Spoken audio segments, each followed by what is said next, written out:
जैसा मैंने आपको बताया था कि जो सांख्य दर्शन है वो दो तत्वों को नित्य मानता है, एक पुरुष और दूसरा प्रकृति को। जो पुरुष मानता है उसको वो कहता है ये चेतन तत्व है, अविकारी है, अपरिणामी है और संख्या में अनेक है। और इसी पुरुष को वो कर्ता और भोक्ता के रूप में वो भी न्याय दर्शन भी योग दर्शन भी सभी इस सामान्य पुरुष को कर्ता और भोक्ता के रूप में स्वीकार करते हैं। और मान्यता है कि यही प्रकृति के संपर्क में आकर बंधन को अनुभूत करने लगता है और जब समाधि की अवस्था में विवेक ख्याति के उत्पन्न होने पर अपने को और प्रकृति को अलग अलग देख लेता है तो मुक्ति को प्राप्त कर लेता है, कैवल्य को प्राप्त कर लेता है। लेकिन योग दर्शन साथ ही एक ऐसे पुरुष विशेष की कल्पना भी करता है जिसको वो ईश्वर का नाम देता है कि वो न कभी प्रकृति के बंधन में आता है और जब बंधन में नहीं आता है तो मुक्ति की बात ही नहीं है। वो सदैव एक सा रहता है, त्रिकाला बाधित है। वो इस संपूर्ण संसार का रचयिता कह लीजिए, इसके अंदर भी है, इसके बाहर भी है, सदैव एक सा बना रहता है। केवल साक्षी है जो उपनिषदों में बताया है, दुआ सुपर्णा सयुजा सखाया, ये एक पूरा मंत्र है उपनिषद का। उसमें बताया है कि एक ऐसा पक्षी है जो रसों का आस्वादन कर रहा है पेड़ के और एक केवल साक्षी भाव से देख रहा है। तो जो रसों का आस्वादन कर रहा है वो सामान्य पुरुष है जिसको हम जीवात्मा के नाम से जानते हैं या आत्मा शब्द का प्रयोग करते हैं। लेकिन जो साक्षी है उसको हम ईश्वर के नाम से, परमात्मा के नाम से, ब्रह्म के नाम से जानते हैं। और उसके कुछ गुण बताता है योग दर्शन। आपने योग सूत्र में पढ़ा होगा, क्लेश कर्म विपाका शरीर अपरामृष्ट पुरुष विशेष ईश्वर। ये एक पुरुष विशेष ऐसा है, चेतना का एक स्तर ऐसा है जो न तो क्लेशों से प्रभावित होता है, न कर्म करता है, न कर्म के विपाक जो फल है कर्म के फल से प्रभावित होता है, और न आसे उसके संस्कार ही बनते हैं कर्म से। वो इनसे असंप्रक्त है, अर्थात ये उसको प्रभावित नहीं करते हैं। क्लेश कौन से हैं हमने चर्चा की है। जो पंच क्लेश बताए हैं, अविद्या, अस्मिता, राग, द्वेष, अभिनिवेश। अविद्या की चर्चा हमने की है कि जो अनित्य में नित्य का व्यवहार करता है,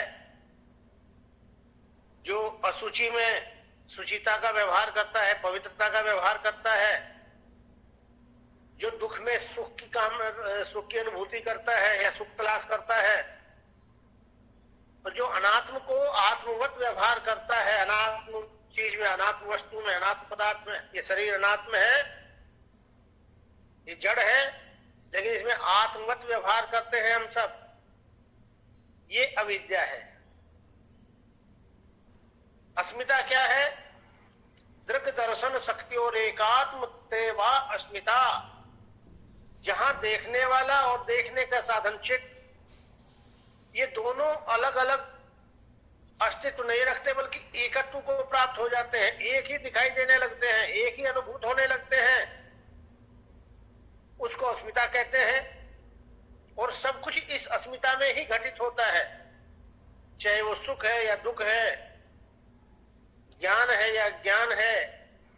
जो कुछ भी घटित होता है वो इस अस्मिता के कारण ही होता है। यदि ये अस्मिता भंग हो जाए तो फिर ये हमको अनुभूतियां नहीं होती। राग रूपी क्लेश क्या है कि जो सुख हमें जिनसे मिलता है, सुखानुसई राग, जिनसे सुख की प्राप्ति होती है, जिन वस्तुओं से, जिन साधनों से, उनके हैं, और उसको बार बार रिपीट करने के कारण चित्त में जो छाप पड़ती है वो संस्कार के रूप है। दुखानुसई द्वेष जिनके कारण हमें दुख की प्राप्ति होती है, जो प्रतिकूल होता है, उसको बार बार हटाने का प्रयास करते हैं, समाप्त करने का प्रयास करते हैं। तो बार बार रिपीट करने से उसकी भी एक छाप चित्त में पड़ती चली जाती है, एक संस्कार बनता चला जाता है। और अंतिम क्लेश बताया अभिनिवेश, मृत्यु का भय, स्वरस्वाही विदुषो अपि तथा रूढ़ो अभिनिवेश। तो और ये कैसा भय है जो अपने आप बह रहा है, स्वरस्वाही, किसी को बताने का, किसी को समझाने का प्रयास नहीं करना पड़ता मृत्यु से भय के लिए, वो हमें अपने आप ही लगता है। और कैसा कि विद्वान को और मूर्ख को दोनों को समान रहता है, ऐसा नहीं कि विद्वान मरने से न डरता हो। और मृत्यु का भय क्यों होता है, मैंने समझाया था आपको, ये मृत्यु में शरीर छूट जाता है। तो ये शरीर छूटने का भय है। तो मुझे तो लगता है कि हम तो हर चीज के छूटने से भयभीत रहते हैं। मैंने समझाया था आपको कि भाई हम पेन भी यदि किसी को देते हैं तो कैप अपने पास रख लेते हैं कि पेन न छूट जाए, भाई न छूट जाए, बहन न छूट जाए, पत्नी न छूट जाए, पति न छूट जाए, बच्चे न छूट जाए, धन संपदा न छूट जाए। हर जगह पल पल हमें ये छूटने का भय है, ये मृत्यु रूपी भय सताता रहता है। कहते हैं पतंजलि कि वो पुरुष विशेष इन सारे पांचों क्लेशों से असंपृक्त होता है, प्रभावित नहीं होता है। क्यों प्रभावित नहीं होता है? क्योंकि वो ज्ञान स्वरूप है, उसका ज्ञान अक्षर रहित है, जो अगले सूत्र में पतंजलि ने बताया है। ज्ञान का भंडार है, ज्ञान का आदि स्रोत है। ज्ञान सारा का सारा जो ब्रह्मांड में व्याप्त है वो वहीं से बह रहा है, वो आदि स्रोत है। हमारे अंदर भी, हमारे मस्तिष्क में जो ज्ञान हमें अनुभूत होता है वो भी उसी धारा से हमें प्राप्त हुआ है, वहीं से हमारे अंदर आया है। का सत्यम ज्ञान अनंतम ब्रह्म, वो सत्य है, नित्य है और ज्ञान स्वरूप है। ज्ञान बाहर से नहीं आया कहीं से, हमारे अंदर तो ज्ञान बाहर से आता है। इसलिए जो चीज बाहर से आती है वो जा सकती है, वो छूट सकती है, वो कम हो सकती है। हमें तो पुस्तकों से, माता पिता से, गुरुओं से, इनसे ज्ञान प्राप्त होता है, लेकिन उसका ज्ञान कहीं बाहर से नहीं आता, वो स्वयं का स्वरूप है, वो ज्ञान रूपी ही है। वास्तव में दिखे तो ज्ञान ही भगवान है, ज्ञान ही ईश्वर है। और जब वो ज्ञान ही है तो उसको ये सारी चीजों का यथार्थ ज्ञान होता है। इस संसार का भी क्या नित्य है, क्या अनित्य है, वो सब जानता है। क्या पवित्र है, क्या अपवित्र है, क्या सुख है, क्या दुख है, क्या शरीर का छूट जाना है, क्या शरीर का मिल जाना है। वो इन सारी चीजों से विज्ञ है, जानकार है इनका। और जब कोई किसी चीज को जान लेता है, वो चीज उसको प्रभावित नहीं कर सकती, बंधन में नहीं बांध सकती।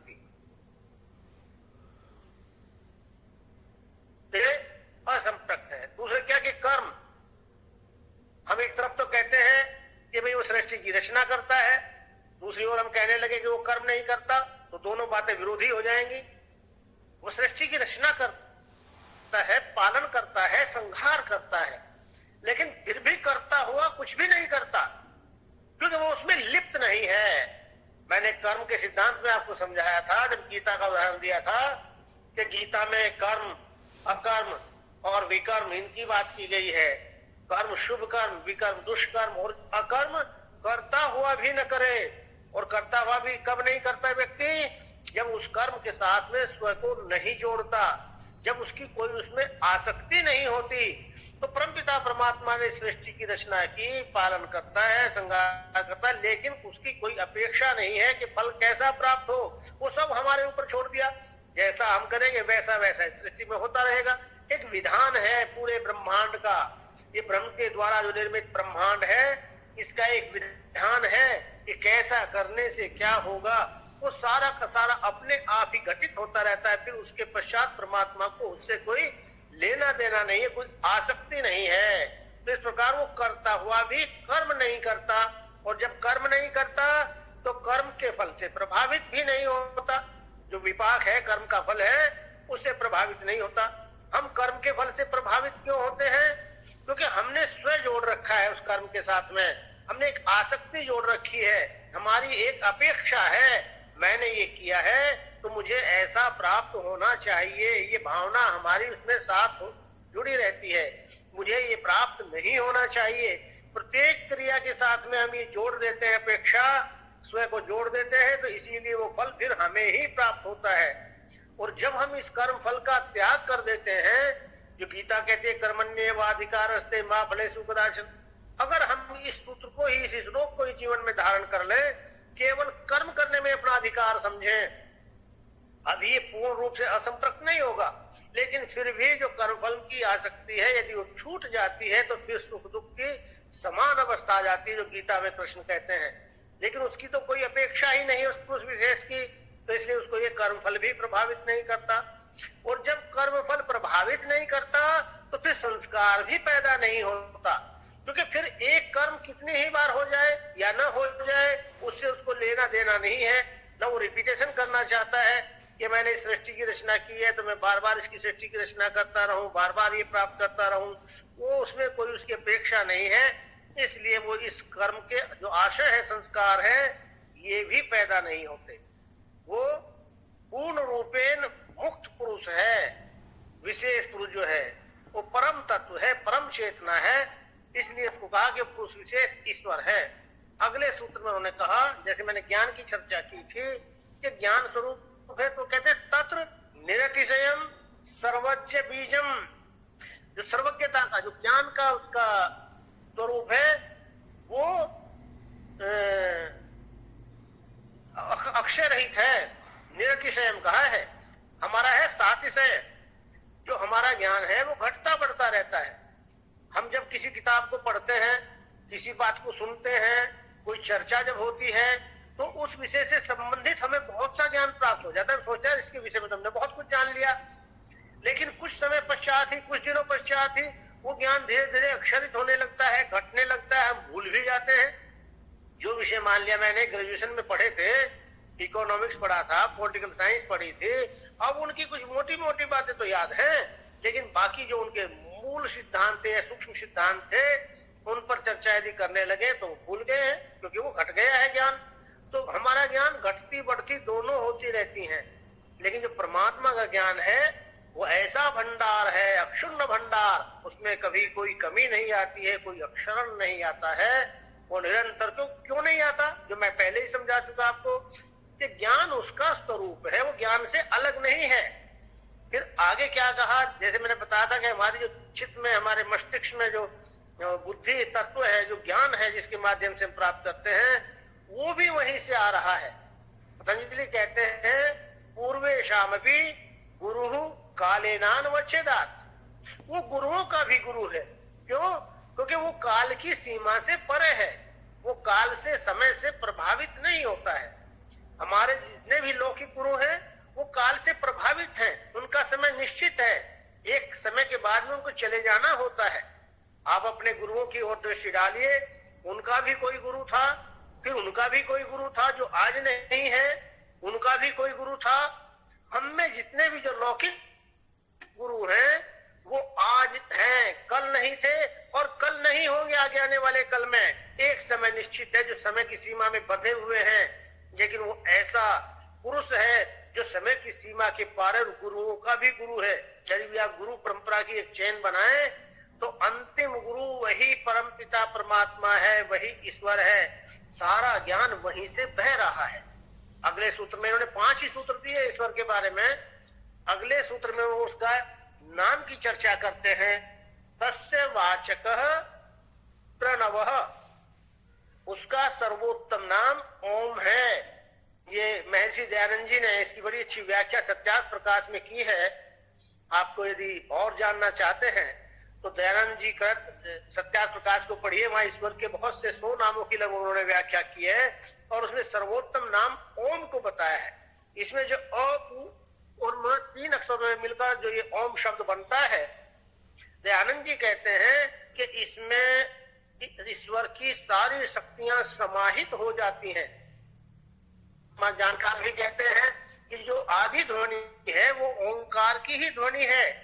आप भी यूट्यूब पर देखते रहते होंगे, यूट्यूब पर या फेसबुक पर या उसमें कई बार लोग डालते रहते हैं कि नासा के वैज्ञानिकों ने भी देखा कि जो सूर्य में है वो ध्वनि ओंकार की हो रही है।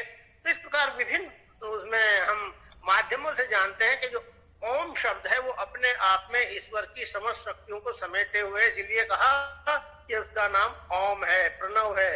और फिर अगला सूत्र वो देते हैं कि तज्जपस तदर्थ भावनम, उसका उसके नाम का जप और उसके अर्थ की भावना करें। ये क्या है? ये ईश्वर पर निधान है। जो ईश्वर पर ध्यान की थी तो उसमें मोक्ष शास्त्रों के अध्ययन के साथ साथ प्रणव जप को भी स्वाध्याय बताया है। यदि आप प्रणव का जप करते हैं और उसके अर्थ की भावना करते हैं तो वो भी ईश्वर पर निधान है। क्यों? क्योंकि जब उस परमपिता परमात्मा के नाम का बार बार जप करेंगे तो वैसा हमारे चित्त में एक छाप पड़ती चली जाती है, संस्कार बनता चला जाता है। और जब उनके अर्थ की भावना करते हैं तो वो सृष्टि के रचनाकार है, पालन करता है, संहार करता है, वो दयालु है, वो करुणामय है। तो विभिन्न प्रकार के जितने गुणों को हम उनमें घटित करते हैं जो हमें दिखाई देते हैं, वो सारे के सारे भावना करने ही तो हमारे अंदर आएंगे। जैसे मैंने उदाहरण दिया था कि यदि आप आग के पास बैठेंगे तो उष्णता मिलेगी, जल के पास बैठेंगे तो शीतलता मिलेगी।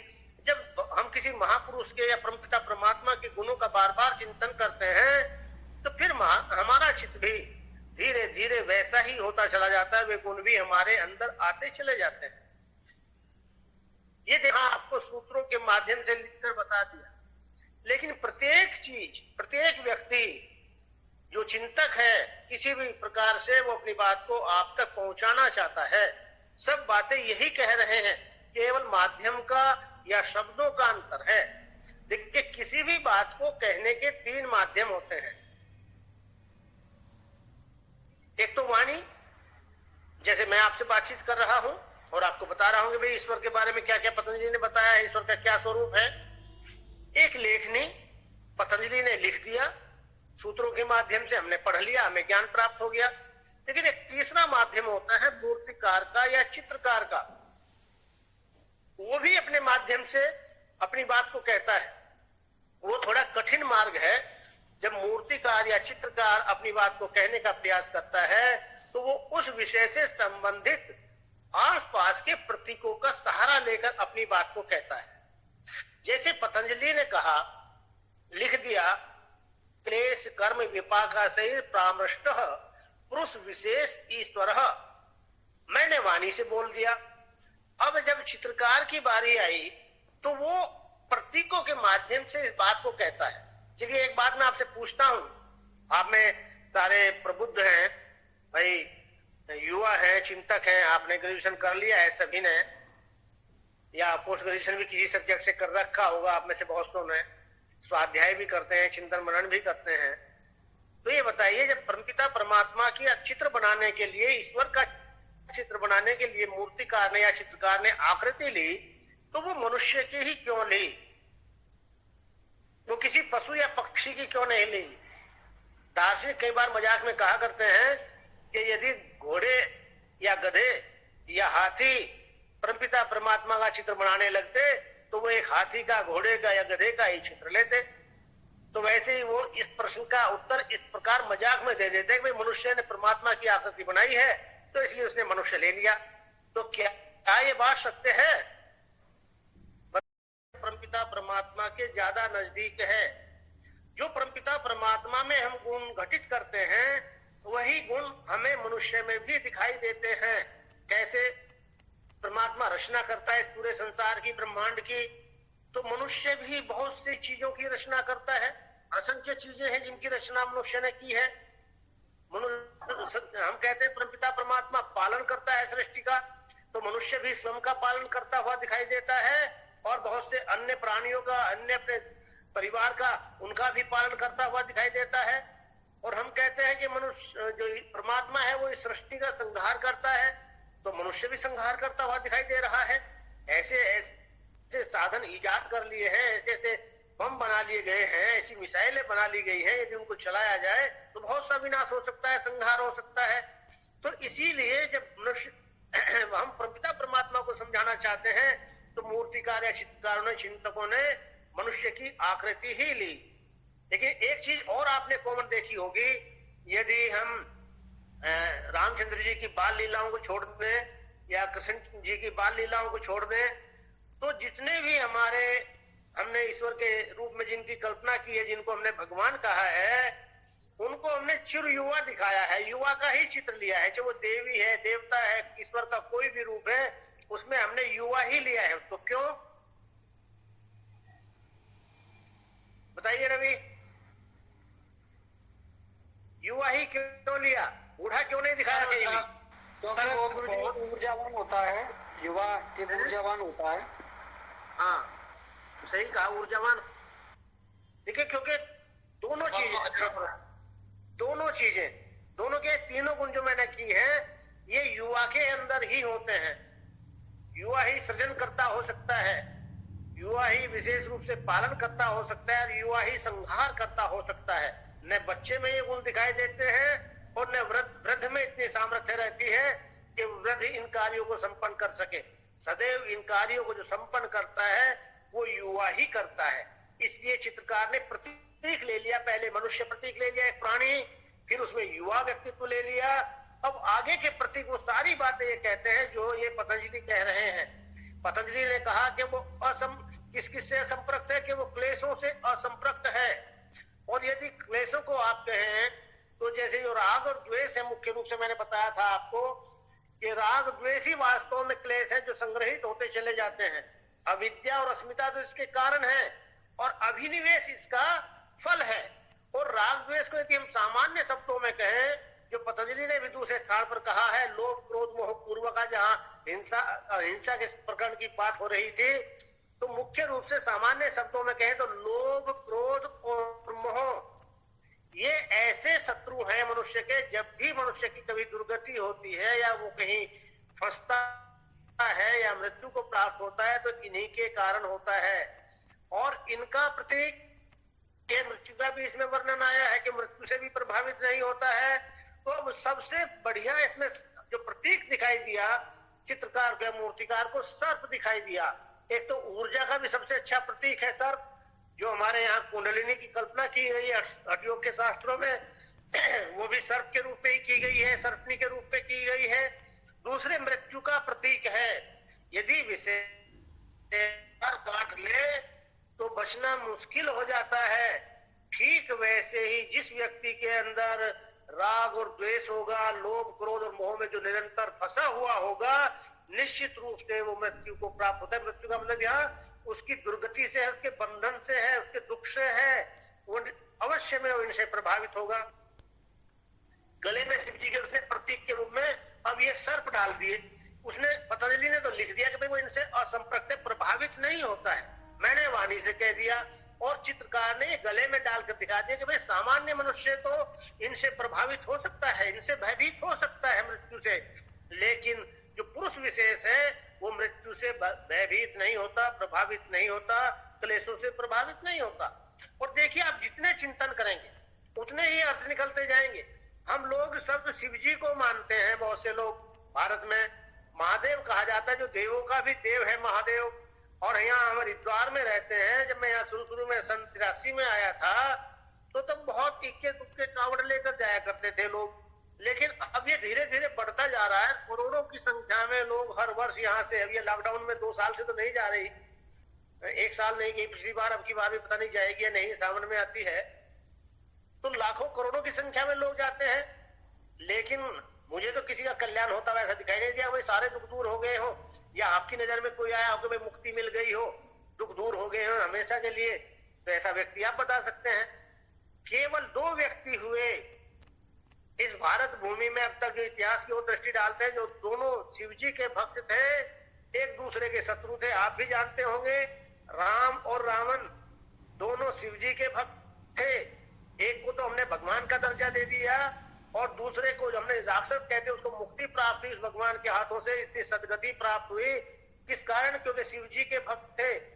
अब परमात्मा या शिव जी की मूर्ति हमें क्या कह रही है? मैंने भी प्रतीक आपको बताया, जैसे पतंजलि की बात उसमें, तो ये हम जब तक इन प्रतीकों का चिंतन नहीं करेंगे, जो कहा ना भावनम, केवल खाली जपने से कुछ नहीं होगा।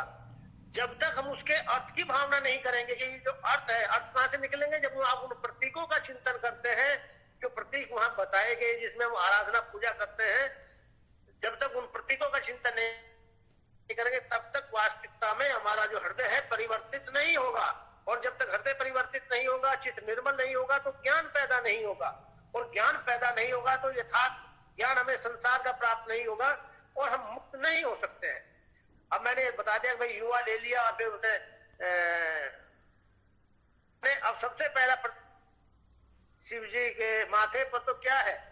गंगा। यदि बहुत सी जो पौराणिक कथाएं बनाई गई हैं कि शिव जी पहाड़ के ऊपर कैलाश पर पैर जमाकर खड़े हो गए, स्वर्ग से गंगा आई और वो गंगा यदि सीधे पृथ्वी पर पड़ती तो पृथ्वी नष्ट हो जाती, इसलिए शिव जी ने उनको धारण किया अपनी जटाओं में और फिर एक जटा खोल दी जहां से गंगा निकली। एक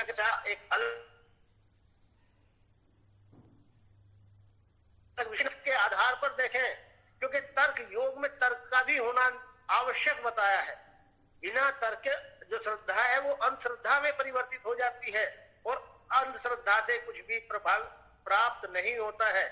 यहाँ सिर से निकाली गंगा, हाथ से भी निकाल सकते थे, पैर से भी निकाल सकते थे चित्रकार, लेकिन सिर से क्यों निकाली? इस सिर में क्या है? बुद्धि तत्व, जहां ज्ञान पैदा होता है।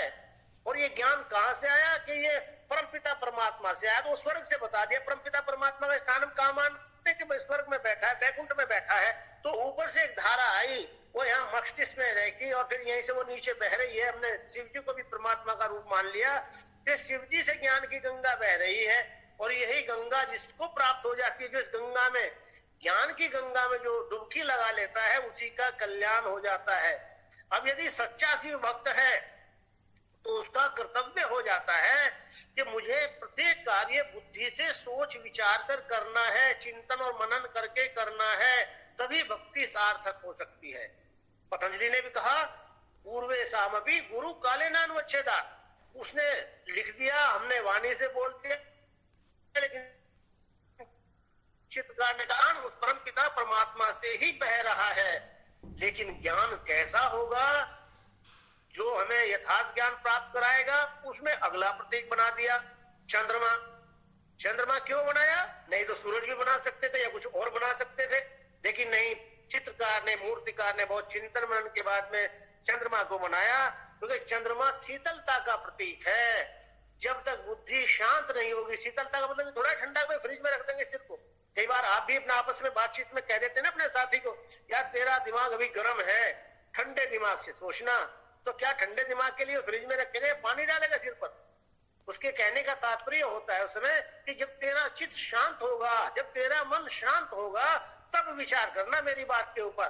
क्योंकि सदैव आप अपने जीवन में भी दृष्टिपात करके देख सकते हैं कि जब जब भी आपने शांत चित्त होकर निर्णय लिया, वो आपके सारे निर्णय सही साबित हुए होंगे। और जब जब भी आपने किसी आवेश में आकर, किसी लोभ के आवेश में, किसी क्रोध के आवेश में, किसी मोह के आवेश में आकर कोई निर्णय लिया होगा, तो वो सदैव निर्णय गलत रहा होगा। इसीलिए चित्रकार ने कहा कि भी जो ज्ञान है वो शीतल हो, ठंडा हो, स्थिर हो। जो कठोपनिषदकार कह रहा है बुद्धिश्य न विशेषतति तामाहु प्रमाम गतिम, ये बुद्धि भी शांत हो, स्थिर हो, चंचलता ना हो इसमें, तभी ये ज्ञान प्राप्त कराएगी। अब अगला मैंने प्रतीक अभी थोड़ी देर पहले आपको सर्प का बताया था। अब जितने आप चिंतन करेंगे उतने अर्थ निकल सकते हैं। ये नहीं कि जो मैं बता रहा हूँ वही अर्थ निकलते हैं। मान लिया आप सर्प के बारे में चिंतन करते हैं, मैंने बता दिया भाई मृत्यु का प्रतीक है सर्प, वो मृत्यु से प्रभावित नहीं होते, कलेशों से प्रभावित नहीं होते हैं। लेकिन यदि आप दूसरा अर्थ करके देखें, परमात्मा क्या कह रहा है कि सर्प बड़ा कुटिल होता है। कितना ही दूध पिलाओ आप उसको, लेकिन यदि उसकी पूंछ के ऊपर आपका पैर पड़ गया तो आपको डसे बिना नहीं मानता, इतना कुटिल होता है। और हमारे चारों तरफ आप देखिए ऐसे प्राणी हैं, ऐसे मनुष्य हैं जो बड़े कुटिल हैं। तो यदि हम सच्चे शिव भक्त हैं, यदि ईश्वर में हमारी आस्था है, तो हमें ये योग्यता हमारे अंदर होनी चाहिए कि वो हमें हानि न पहुंचा सके। रहना उन्हीं के बीच में, उन्हीं से काम लेना है, उन्हीं के साथ व्यवहार करना है, लेकिन ये योग्यता हो कि ये पूरे व्यक्ति हमारा कुछ बिगाड़ न सके। एक और अर्थ निकल सकता है यदि चिंतन और मनन करें। चित्रकार उनके गले में फूलों की माला भी डाल सकता था, सर्प की माला ही क्यों डाली भाई? क्योंकि सर्प बड़ा असहाय प्राणी है। देखें बेचारे के हाथ भी नहीं है, पैर भी नहीं है, रेंग रेंग कर दौड़ता है। तो ऐसे असहाय प्राणी को भी गले से लगाया परमपिता परमात्मा ने। ये सारे, यही तो भावना करना है जो पतंजलि कह रहे हैं, तज्जपस तदर्थ भावना। ये सारे गुणों का जितना आप चिंतन करते जाएंगे उतना उतना अलग रहो, आपका तुरंत देखेंगे आप हृदय परिवर्तन होता जाएगा। अरे परमात्मा कैसे दयालु है। ऐसे असहाय प्राणी को अपने गले का हार बनाया। आपके भी तो चारों ओर बहुत से असहाय लोग रहते हैं, दोनों प्रकार के लोग हैं, जो देवत वृत्ति के लोग भी हैं और राक्षस वृत्ति के लोग भी हैं। आज ये कोविड-19 का ही चल रहा है, जो महामारी चल रही है, समय चल रहा है, उसमें बहुत से लोग तो इस समय का फायदा उठाना चाह रहे हैं। उनको ये ज्ञान नहीं है कि मुझे भी जाना है, कल मुझे भी हो सकता है, नहीं धन का संग्रह कर लूं, जितना किडनी निकाल कर बेच लूं, किसी की ऑक्सीजन का सिलेंडर डबल ब्लैकमेल कर लूं, औषधि को ब्लैकमेल कर लूं, मरे हुए के हाथ की अंगूठी निकाल लूं, नहीं अंगूठी निकलती हाथ को ही काट लूं। इस प्रकार के लोग भी हैं। लेकिन कुछ ऐसे देवत्व को प्राप्त व्यक्ति भी है जो वास्तव में परमात्मा का चिंतन करते होंगे कि इस समय में जो बेचारे असहाय हैं, गरीब लोग हैं, घर में से आ जा नहीं रहे हैं, कहीं पर मजदूरी नहीं मिल रही है, घर में उनके राशन नहीं है, तो उनको भी वो देख रहे हैं, उनको घर में राशन भी पहुंचा रहे हैं। और उसमें भी चिंतन जब मनन करेंगे ना, परमात्मा आपको राशन पूर्ति कर रहे हैं, लेकिन क्या परमात्मा की फोटो खिंचा रहे हैं? अभी मैंने एक फोटो देखा था, 1 किलो आलू उसको दे रहे थे और 12 लोग उसमें फोटो खिंचवा रहे थे उसको देने के लिए। ये आसक्ति हो गई हमारी। ये आसक्ति तो फिर दुख का बंधन का कारण होती है। परमपिता परमात्मा आपको इतना दे रहे हैं, लेकिन क्या कभी वो अपेक्षा करते हैं कि कोई इसको गाए, कोई इसका नाम ले?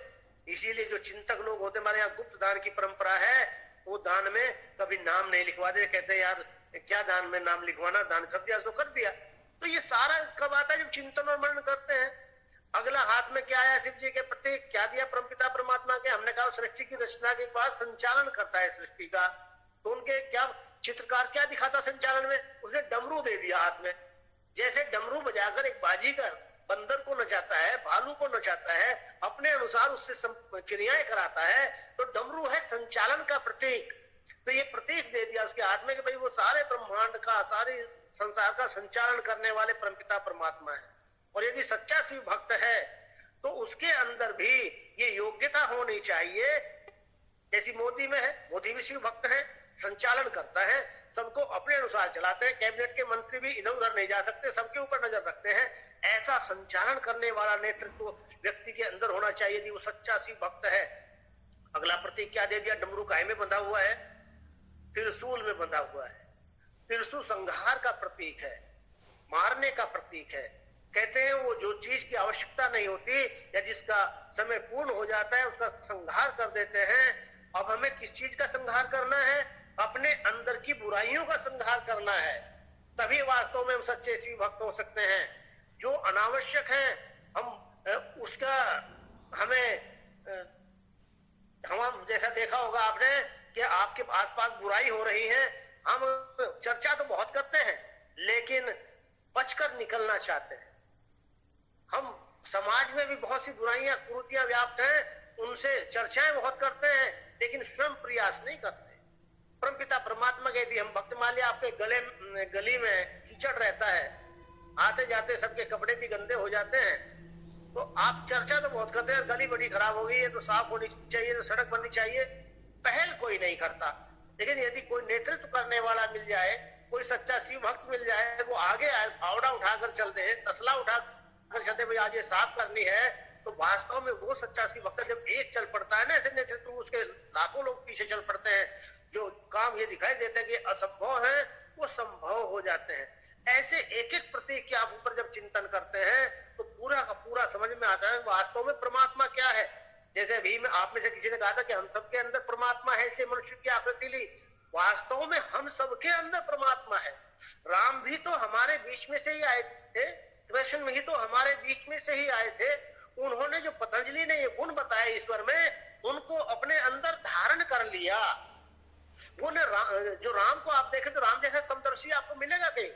जो गीता में समत्वम योग उच्चते की बात की है, यदि ऐसे किसी पुरुष को आप देखना चाहते हैं तो राम से बड़ा कोई समदर्शी दिखाई नहीं देता। कि उनको अभी राज तिलक होने जा रहा है, पूरी तैयारियां चल रही है राज तिलक की, तो कोई प्रसन्नता उनको नहीं है, और अगले ही क्षण उनको 14 वर्ष का वनवास पिता दे देते हैं, तो उनको कोई दुख नहीं है। ऐसा समदर्शी कहाँ मिलेगा? जो अंतरायों की चर्चा में मैंने कहा था कि वैरागी पुरुषों के चित्त का ध्यान करें, और जो पतंजलि कह रहे हैं कि तज्जप तदर्थ भावनम, इस प्रकार की बातों का जब हम मन में जप करते हैं, नाम उनका उच्चारण करते हैं और उनके अर्थ की भावना करते हैं। कृष्ण कैसे थे? यदि उनको ये होता सम्मान का, मान का कि यार आगे इतिहास में लोग मुझे बुरा कहेंगे, तो क्या दुर्योधन की जांग तोड़वा सकते? नहीं तोड़वा सकते थे। योगी कभी भी किसी कर्म में आसक्त नहीं होता, वो जो वर्तमान में ठीक होता है उसके द्वारा वही संपादित होता है। ये परमपिता परमात्मा का रूप है वास्तव में। यदि हम भी ऐसे हो जाएं, साधना से निरंतर हम करते रहे, साधना कोई ऐसे नहीं कोई विशेष रूप से कहीं बैठ के करनी होगी, नहीं, हर क्षण अपने आप को साधते रहे। साधना का मतलब है साधना, अपने आप को साधना।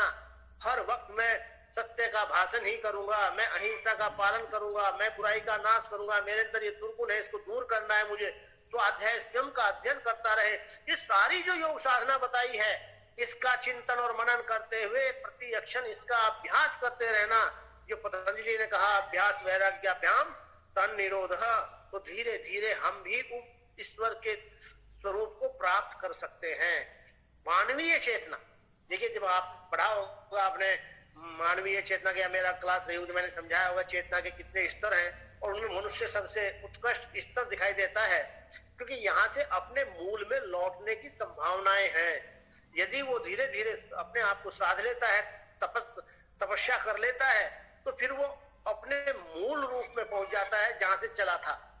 अभी हम परिधि पर हैं, लेकिन परिधि ने कहा ना ऊर्ध्वरेता, उल्टा करना, ये ऊर्ध्वगमन जो बताया है, गंगा को उल्टी बहाना, बहुत से शब्दों का हम प्रयोग करते हैं। एक भजन है, मुझे तो याद नहीं है, आप में से किसी को याद होगा, उल्टी गंग बहे, हठयोगियों ने किसी ने बनाया है।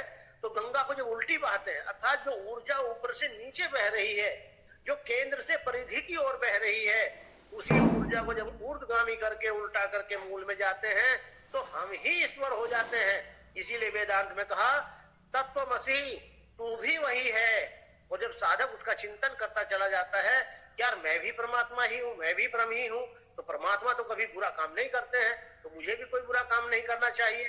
परमात्मा तो सदैव कल्याण के लिए काम करते हैं, तो मुझे भी कल्याण के लिए काम करना चाहिए। जब निरंतर ये चिंतन मन में चलता है, तो चेतना परिष्कृत होती चली जाती है, फिर चेतना का विकास होता चला जाता है। जो मानवीय चेतना के विकास की बात की गई है, आज की जा रही है, और जैसे जैसे चेतना विकसित हो जाती है, तो यही व्यष्टि चेतना जो शरीर में चेतना है, वो परम चेतना के रूप में प्रदर्शित हो जाती है, अनुभूत हो जाती है, और वही आत्मा का परमात्मा से मिलन हो जाता है। तो ये ईश्वर का स्वरूप है। अब दूसरा टॉपिक है ईश्वर का साधना में महत्व। देखिए, ईश्वर एक आलंबन है, एक सहारा है।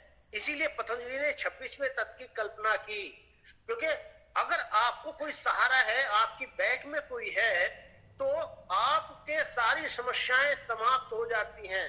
आप बेधड़क होकर काम कर लेते हैं। कहते हैं ना यार, घर वाले संभाल लेंगे, पीछे हैं हमारे बहुत, यदि कोई गलत भी हो गया तो पीछे संभालने वाले हैं।